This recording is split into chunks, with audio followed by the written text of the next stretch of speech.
بسم اللہ الرحمن الرحیم والثالث انه يجب قوله فاعلا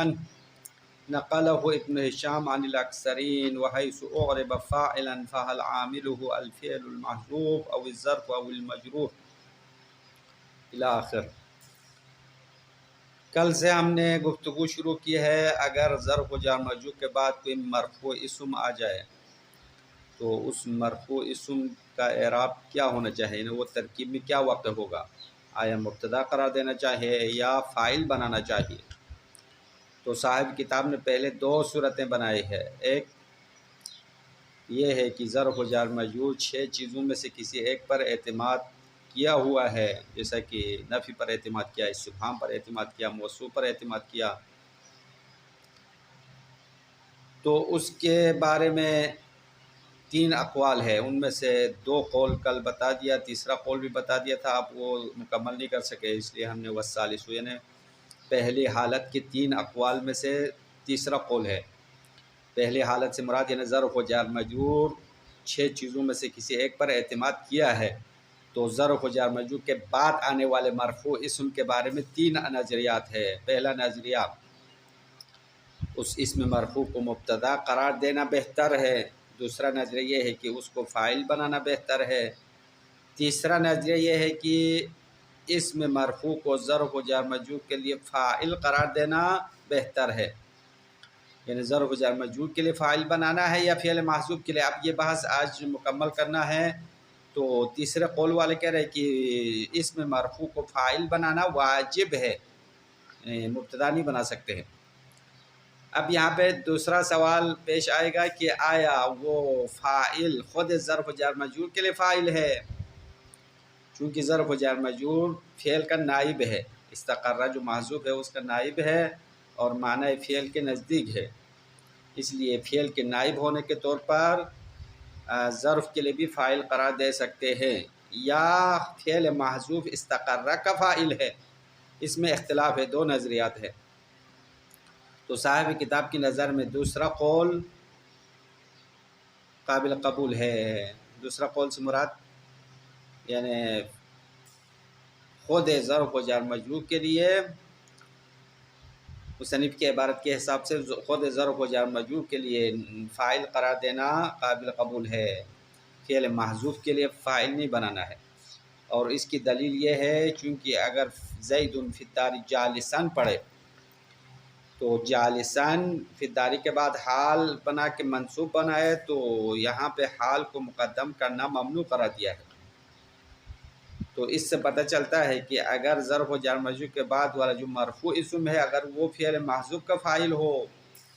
تو جس طرح جالساً حال ہے تو اس کا جو عامل ہے وہ فعل محذوف والا قرار دیتے ہیں، تو اگر فعل محذوف والا عامل بنا دے تو یہاں جالساً کو مقدم کرنے کی کوئی ممانعت نہیں ہونی چاہیے، در حال کہ علماء نحوین نے کہا جالساً یہاں پہ داری پر مقدم نہیں کر سکتے ہیں، تو اس سے پتہ چلتا ہے کہ جالساً کا عامل فی الدار خود ہے، تو یہ جالساً تو حال والی مثال آیا، ہماری گفتگو فاعل میں ہے، تو اس میں دونوں مثالوں میں شباہت یہ ہے کہ اگر آپ جالساً کا عامل فی الداری کو قرار دیتے ہیں تو اگر آپ فی الداری کے بعد اس میں مرفوع آئے تو اس کا عامل بھی وہی ظرف جار مجرور ہی ہوگا، یعنی فعل معذوف نہیں ہوگا، فعل معذوف حال کا عامل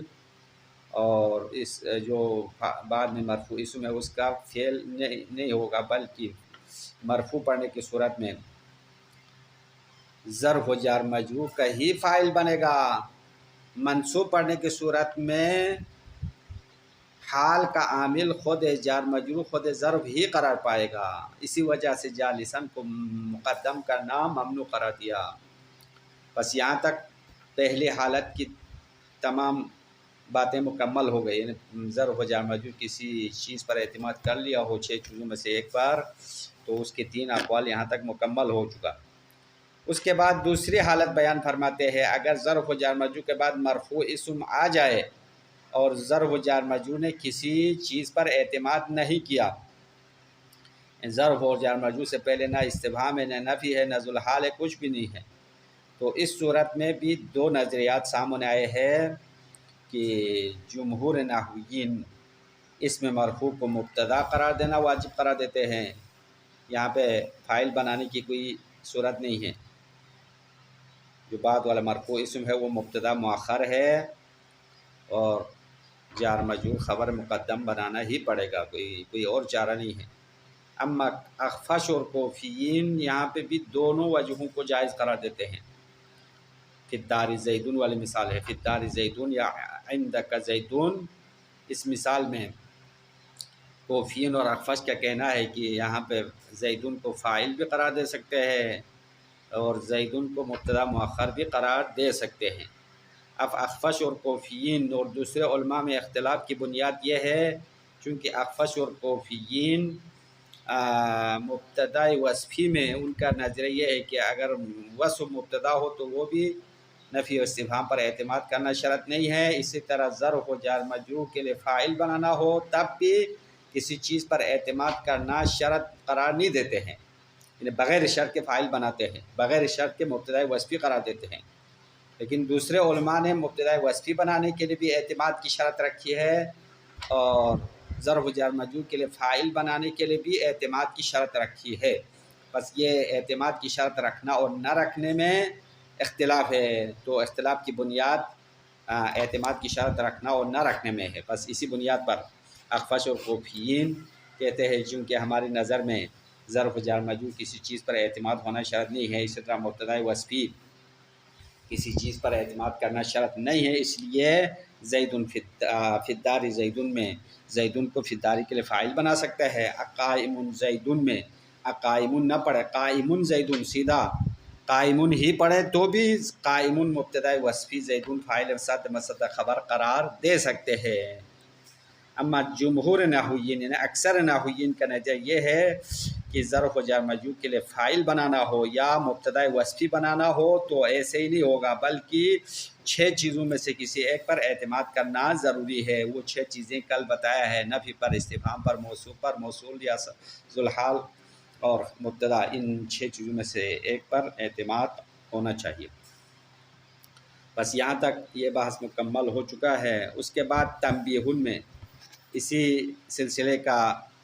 مزید 2-3 اور مثالیں دیتے ہیں کہ اگر آپ نے مثال میں تبدیلی لایا، فی الدار زیدن نہیں کہا بلکہ فی دار ہی زیدن کہا، دار کو ضمیر کی طرف اضافہ کیا، فی دار ہی، اس مثال میں کہتے ہیں مبتدا بنانا معین ہے، زیدن فاعل بنانے کی کوئی گنجائش ہی نہیں ہے، نہ اخفش کے پاس، نہ کوفین کے پاس، نہ جمہور کے پاس، سب یہاں پہ مل کر اتفاقاً فتویٰ دیتے ہیں زیدن مبتدا مؤخر ہی لینا ہے، فی دارہ کو خبر مقدم بنانا ہے۔ کیوں؟ وجہ کیا ہے؟ کیونکہ فی دارہ میں جو ضمیر ہے وہ زید کی طرف لوٹنے والی ہے۔ اگر آپ زید کو مبتدا قرار نہیں دیں گے تو زید مؤخر ہے اور ضمیر مؤخر کی طرف لوٹنا لازم آئے گا، اور اس کو اضمار قبل الذکر کہتے ہیں۔ اضمار قبل الذکر جائز نہیں ہے، فقط 6 موارد میں جائز ہے اور یہ مورد تو ان میں سے نہیں ہے۔ تو اضمار قبل الذکر سے بچنے کے لیے اس مثال میں زیدن کو مبتدا مؤخر لینا ضروری ہے۔ پھر ایک اور مثال دیتے ہیں، فی دارہ قیام زیدن، اگر کسی نے اس طرح کہا فی دارہ قیام زیدن پڑھا تو یہ مثال کوفیین جائز قرار نہیں دیتے ہیں، یعنی اس مثال کو ہی غلط سمجھتے ہیں، کیونکہ کوفیین کے نظر میں قیام زیدن مبتدا مؤخر بھی نہیں بنا سکتے ہیں اور فاعل بھی نہیں بنا سکتے ہیں۔ اب فاعل کیوں نہیں بنا سکتے ہیں؟ کیونکہ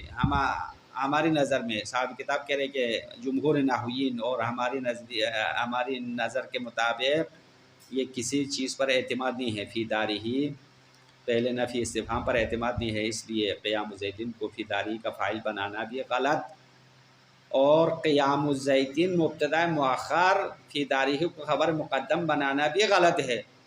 تو جب فاعل بھی نہیں بنا سکا، مبتدا بھی نہیں بنا سکا، تو مثال سرے سے غلط ہے۔ اب مبتدا کیوں نہیں بنا سکتے ہیں؟ قیام زیدن مبتدا اس لیے نہیں بنا سکتے ہیں کیونکہ کوفین کہتے ہیں کہ یہاں پہ فی دارہ کی جو ضمیر ہے وہ زید کی طرف لوٹتی ہے۔ اب یہاں مبتدا جو ہے قیام ہے، قیام مضاف، زیدن مضاف الیہ مبتدا ہے، تو جو ضمیر پلتی ہے وہ مضاف الیہ کی طرف پلتی ہے، اور اصل میں جو مقدم ہونے کا رتبے میں تقدم کا جو حق ہے وہ مضاف کے لیے ہے،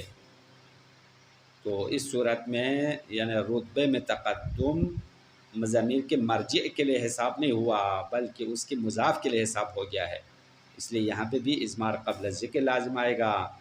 اور مبتدا بنانا غلط ہوگا۔ اما پہلی مثال میں فی دارہ زیدون میں زید اگر مبتدا بنائے تو زید خود رتبے میں مقدم ہے تو اضمار قبل ذکر سے بچ جاتے ہیں۔ اما فی دارہ قیام زیدین میں اصل مبتدا قیام ہے، مضاف مبتدا ہے، مضاف الیہ مبتدا نہیں ہے، اس لیے دارہ کی جو ضمیر ہے وہ زید کی طرف لوٹنے والی ہے اور زید کا رتبہ مقدم نہیں ہے، بس یہاں پہ بھی ضمیر لفظاً و رتبتاً مؤخر کی طرف پلٹنا لازم آئے گا اور یہ غلط ہے، بس یہ مثال کوفین کی نظر میں سرے سے غلط ہے، مثال ٹھیک نہیں ہے۔ اما صاحب کتاب اور بصرین کہتے ہیں، بصرین کہہ رہے ہیں کہ یہ مثال ٹھیک ہے، مثال صحیح ہے، کیوں صحیح ہے؟ کیونکہ قیام الزیدین کو ہم مبتدا بنا سکتے ہیں، فاعل تو نہیں بنا سکتے ہیں کیونکہ فاعل کے لیے اعتماد کی شرط ہے، وہ تو نہیں ہے۔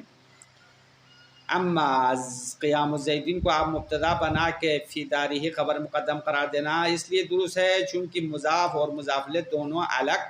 چیز نہیں ہے بلکہ مضاف الیہ دونوں مل کر کلمۃ الواحدہ ایک کلمہ کی طرح بن جاتا ہے، یا دوسری عبارت میں کہو مضاف الیہ مضاف کا متمم ہے، یعنی اس کو تکمیل کرنے والی چیز ہے، تو آپ یہ نہیں کہہ سکتے کہ مضاف کا الگ حکم ہے مضاف الیہ کا الگ حکم ہے۔ جب آپ نے مضاف کا رتبہ مقدم سمجھا تو اسی طرح اس کا متمم، اس کو تکمیل کرنے والی چیز بھی اپنے مضاف کے تابعیت میں وہ بھی مقدم شمار ہوگا، بس نتیجہ فی دارہ کی ضمیر زید کی طرف بھی پلٹا ہے تو زید کا رتبہ بھی مقدم ہے اور اضمار قبل ذکر سے ہم بچ جائیں گے۔ بس یہاں تک یہ حکم المرفوع بعدہما کا جو مطلب ہے مکمل ہو جائے گا، اس کے بعد ما یجب فیہ تعلقہما بمحذوفین ایک نیا مطلب ہے، نئی گفتگو ہے، اس کے لیے خلاصہ الگ بتائیں گے، فی الحال اس عبارت کی ترجمہ مکمل کریں گے۔ والثالث تیسرا قول، ظرف و جر مجرور کے بعد مرفوع اسم آئے اور پہلی حالت میں 6 چیزوں میں سے کسی ایک پر اعتماد کرے تو 3 اقوال میں سے تیسرا قول یہ ہے کہ انہ یجب کونہ فاعلا، بے شک واجب ہے وہ اس میں مرفوع فاعل ہو۔ نقلہ ابن ہشام عن الاکثرین، یہ قول ابن ہشام نے بہت سارے علماء سے نقل کیا ہے۔ وحیث اعرب فاعلا، جب اس کو فاعلیت کے طور پر اعراب دیا گیا تو پھر سوال پیش آئے گا هل عاملہ الفعل المحذوف، آیا اس کا عامل محذوف فعل ہے، یعنی محذوف فعل کے لیے فاعل ہے، او الظرف او المجرور، یا اس کا عامل خود ظرف و جار مجرور ہے، لنیابتہما عن استقرا، کیونکہ یہ ظرف و جار مجرور استقرا کا نائب ہے، وقربہما من الفعل، اور ظرف و جار مجرور دونوں فعل کے معنی کے نزدیک ہے، لاعتمادہما، کیونکہ یہ دونوں فعل پر اعتماد کرتے ہیں اس وجہ سے معنی فعل رکھتا ہے،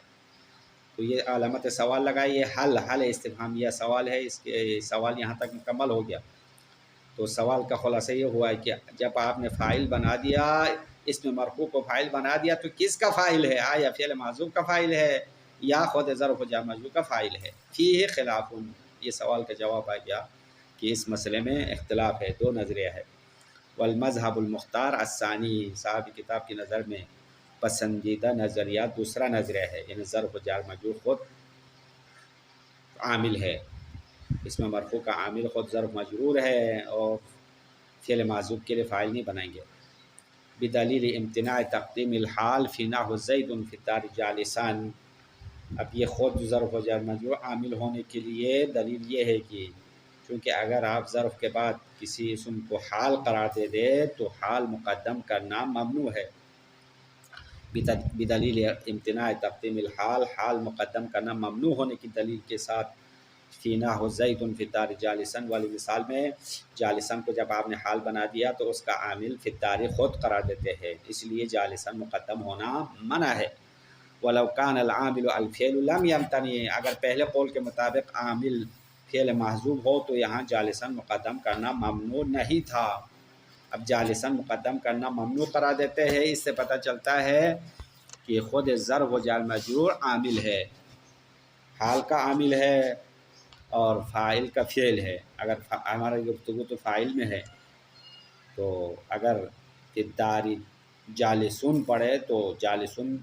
خود فداری کے لیے فاعل بن جائے گا، جالسن حال کی صورت میں آپ نے پڑھ لیا تو جالسن فداری کے لیے حال بن جائے گا، یعنی جالسن کا عامل خود فداری ہی ہے، اس لیے جالسن مقدم کرنا منع ہے۔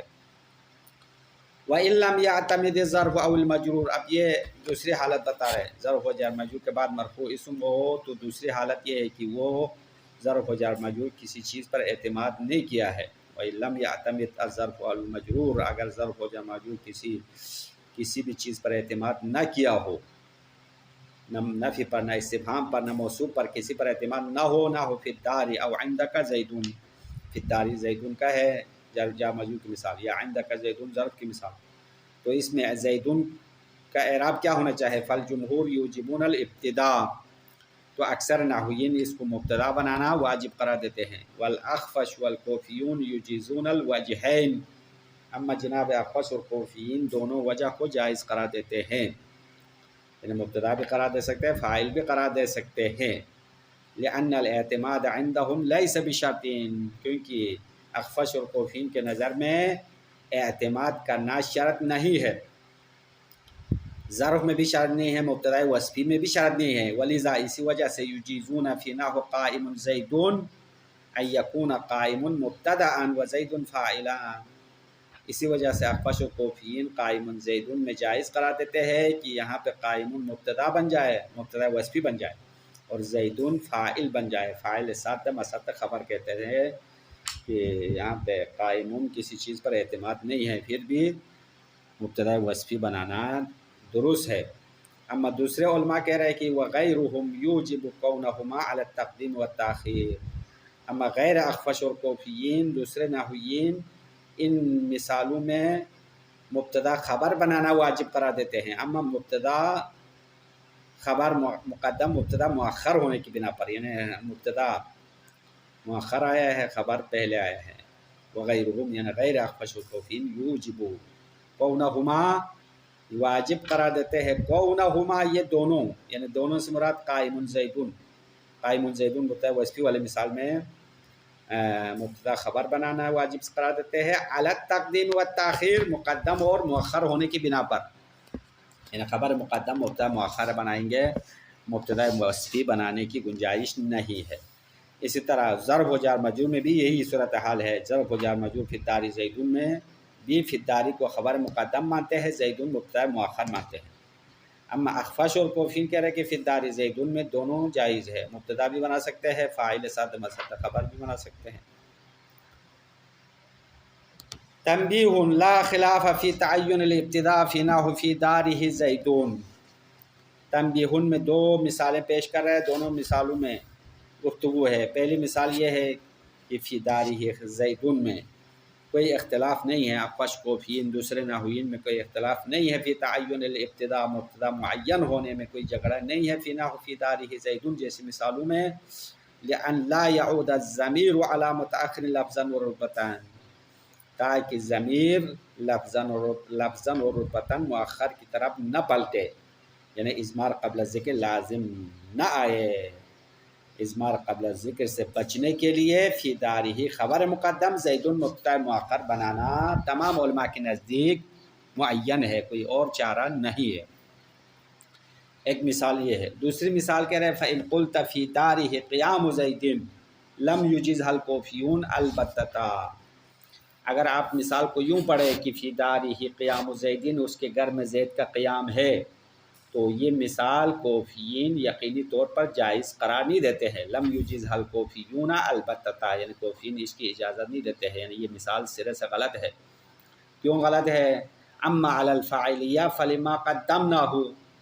کیونکہ فاعلیت کے طور پر غلط ہے، کیونکہ ہم نے پہلے شرط مقدم کیا، یعنی یہاں فی دارہ کسی چیز پر اعتماد نہیں ہے، اس لیے قیام زیدین کو فاعل نہیں بنا سکتے ہیں، یہ تو دوسرے نحوین۔ اما خود اخفش و کوفیین تو اعتماد کی شرط نہیں مانتے، لیکن اس مثال میں اخفش و کوفیین کی نظر میں بھی فاعل نہیں بنا سکتے، کیونکہ اگر قیام زیدن کو فاعل بنا دے تو پھر اضمار قبل ذکر لازم آئے گا۔ لما قدمناہ سے مراد وہی اضمار قبل ذکر والی بات ہے، کیونکہ اضمار قبل ذکر جائز نہ ہونا سب مانتے ہیں۔ اور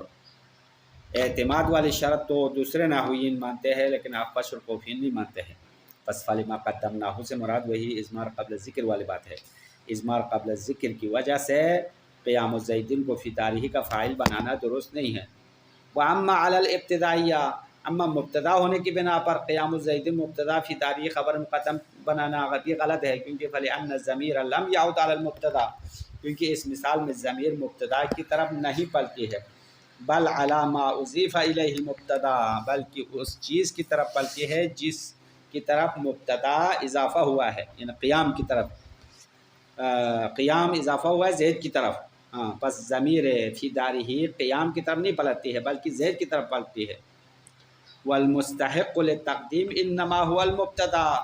اور جو مقدم ہونے کا حقدار ہے وہ مبتدا ہے، یعنی جس کا رتبہ مقدم ہے وہ مبتدا ہے، مبتدا کا مضاف الیہ تو نہیں ہے۔ بس اس بنا پر فی دارہ میں فی دوبارہ اضمار قبل ذکر لازم آئے گا۔ وَأَجَازَهُ الْبَصْرِيُّونَ عَلَىٰ أَن يَكُونَ الْمَرْفُوعُ مُبْتَدَأً، اور اسی مثال میں بصرین نے مرفوع کو مبتدا قرار دینا جائز قرار دیا، یعنی بصرین کی نظر میں یہ مثال غلط نہیں ہے، مثال ٹھیک ہے۔ اور قیام الزیدین کو مبتدا بنائیں گے، فی تاریخ خبر مقدم قرار دیں گے، لا فاعلان، اس کو فاعل نہیں بناتے ہیں۔ لقولہم، کیونکہ بصرین کا کہنا ہے فی اکفانہ درج المیت، قولہم یعنی قول عرب والے یہ مثال بولتے ہیں، اس طرح جملہ بولتے ہیں فی اکفانہ درج المیت،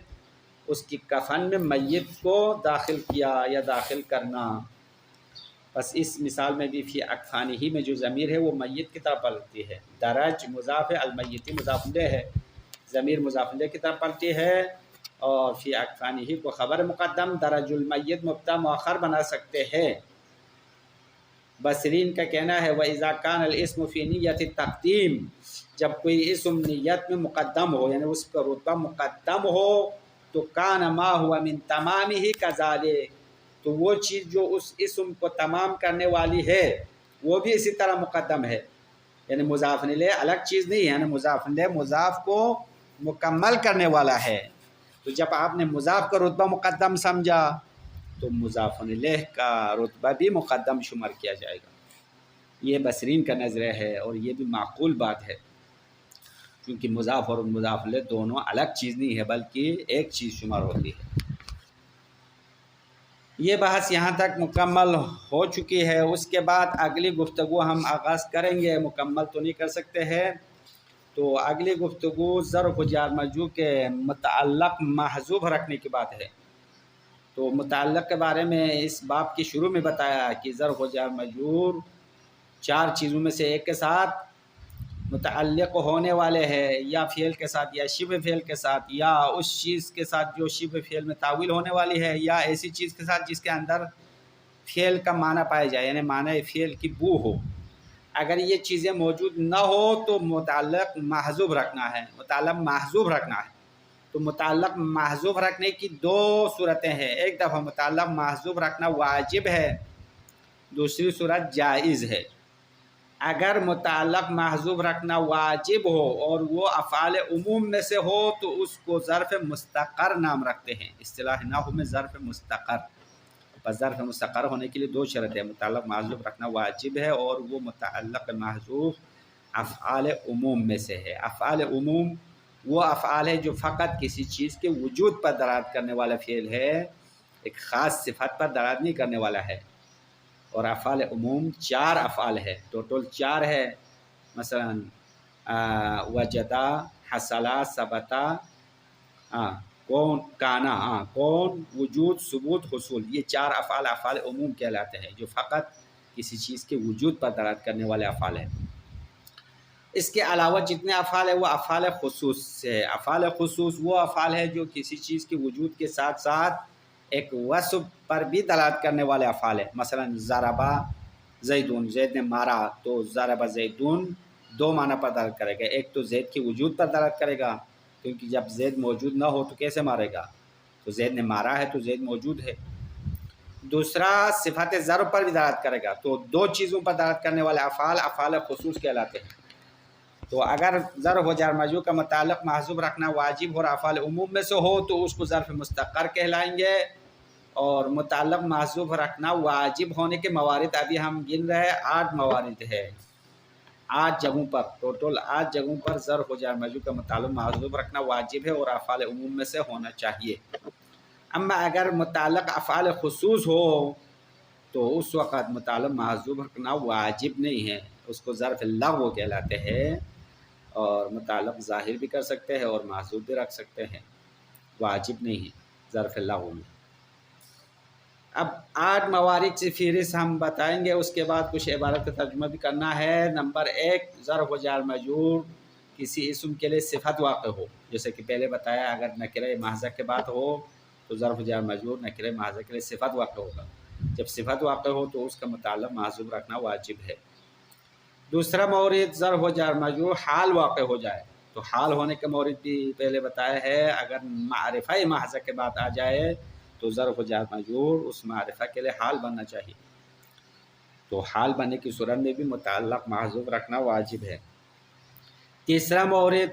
ظرف و جار مجرور صلہ واقع ہو، موصول کا صلہ واقع ہو تو اس وقت متعلق محذوف رکھنا واجب ہے۔ چوتھا مورد، ظرف و جار مجرور خبر واقع ہو، مبتدا کے لیے خبر ہو تو اس صورت میں بھی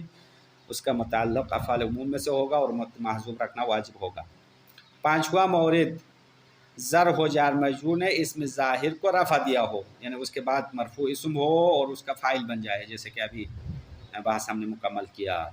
خود ظرف جار مجرور کے لیے کوئی اسم ظاہر فاعل قرار دے تو اس صورت میں بھی متعلق محذوف رکھنا واجب ہے۔ چھٹا مورد، ظرف و جار مجرور کا متعلق محذوف رکھنا مثل،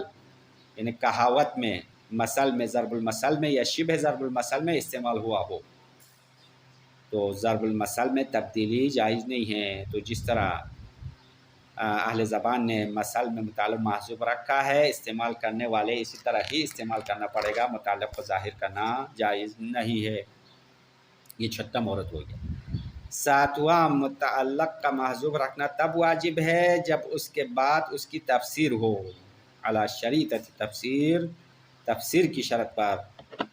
کوئی فعل یا شبہ فعل اس کی تفسیر کے لایا ہو تو متعلق محذوف رکھنا واجب ہے۔ اب یہ ساری مثالیں عبارت میں آنے والی ہیں، ہم بطور فہرست جو ہے یہ موارد بتا رہے ہیں۔ آخری، الثامن القسم بغیر الباء، بائے قسم کے علاوہ باقی حروف قسم میں متعلق محذوف رکھنا واجب ہے، مثلا واو قسم، تائے قسم، کبھی لام بھی قسم کے لیے استعمال کرتے ہیں، تو ان میں متعلق فعل اقسمو ظاہر نہیں کر سکتے ہیں، محذوف رکھنا واجب ہے۔ اما بائے قسم چونکہ اصل حروف قسم میں سے ہے، اس لیے بائے قسم میں اجازت ہے کہ فعل قسم ظاہر کرے، اقسم باللہ کہے یا باللہ کہے، بائے قسم میں مرضی ہے۔ بس یہ 8 موارد جو ہے متعلق محذوف رکھنا واجب ہونے کے موارد ہے۔ اب سب سے پہلا، ما یجب فی تعلقہما بمحذوفین وہو ثمانیہ احدها، ما یعنی وہ موارد یجب فی تعلقہما بمحذوفین جس میں ظرف و جار مجرور محذوف کے ساتھ متعلق ہونا واجب ہے، وہ موارد یہاں بتا رہے ہیں، وہو ثمانیۃ، وہ 8 ہے۔ احدها ان میں سے پہلا، یقع صفۃ، ظرف و جار مجرور کسی موصوف کے لیے صفت واقع ہو۔ اب اس کی 2 مثالیں دی ہے، ایک قرآن کی آیت ہے، ایک حدیث ہے، نحو قولہ تعالی او کصیب من السماء فیہ ظلمات ورعد وبرق الی آخر، کہ سورہ بقرہ کی آیت ہے، منافقین کی مثالیں دے رہے ہیں کہ منافقین ایسے ذہنی نفسیاتی پریشانی میں مبتلا ہے، او کصیب من السماء، آسمان سے بارش برس رہی ہو اور اس میں اندھیرا ہو، رات کے اندھیرا ہو، اور فیہ ظلمات و برق و رعد و برق، اور گرج اور چمک کی بھی آواز ہو، تو پھر منافقین اپنے کانوں میں اپنے انگلی ڈالے گا موت سے بچنے کے لیے۔ تو یہ مثالیں جو ہے کنایہ ہے، تشبیہ ہے، چونکہ منافقین حقیقی دل سے ایمان نہیں رکھنے والے ہیں، اس لیے وہ پریشانی میں مبتلا ہے کہ اپنے آپ کو بچانے کے لیے ہر قسم کے ہیلے کرتے ہیں اور ذہنی اضطراب میں مبتلا ہوتے ہیں، اسی وجہ سے یہ آیت بطور تشبیہ بیان کیا۔ تو آیت میں کسیبین موصوف ہے، نکرہ محضہ ہے، من السما جار مجرور اس کے لیے صفت ہے، اور من السما کا مطالبہ استقرا محذوب رکھنا واجب ہے، اس کو ظرف مستقر کہلائیں گے۔ وقول امیر المومنین علی علیہ السلام لا یرجون احد منکم الا ربہ، اور یہ امام کا نہج البلاغہ میں ایک مفصل کلام کا ایک حصہ لایا ہے کہ امام نے 5 چیزوں کی نصیحت کی ہے، ان میں سے پہلی چیز یہ ہے کہ لا یرجون احد منکم الا ربہ، کہ تم میں سے کوئی بھی امید نہ رکھے، ہرگز امید نہ رکھے مگر اپنے رب پر امید رکھے، کسی اور پر امید نہ رکھے، کسی کے ساتھ امید وابستہ نہ ہو، فقط اللہ سے امید رکھے۔ بس یہاں پہ شاید مثال لا یرجون احد منکم میں ہے، منکم جار مجرور احدن کے بعد آیا ہے، تو احدن کے لیے صفت قرار دینا ہے، یہاں پہ حال بھی بنا سکتے ہیں کیونکہ احدن نکرہ غیر محضہ ہے، نکرہ سیاق نفی میں آیا ہے، تو ابھی ہماری مثال تو صفت بنانے کی ہے، اس لیے منکم جار مجرور متعلق استقرا صفت ہے احدن کے لیے، اور مطالب محذوب رکھنا واجب ہے۔ بس یہ 8 موارد میں سے آج پہلا مکمل ہو گیا، باقی موارد انشاءاللہ اگلے درس میں مکمل کریں گے۔ وصلی اللہ علیہ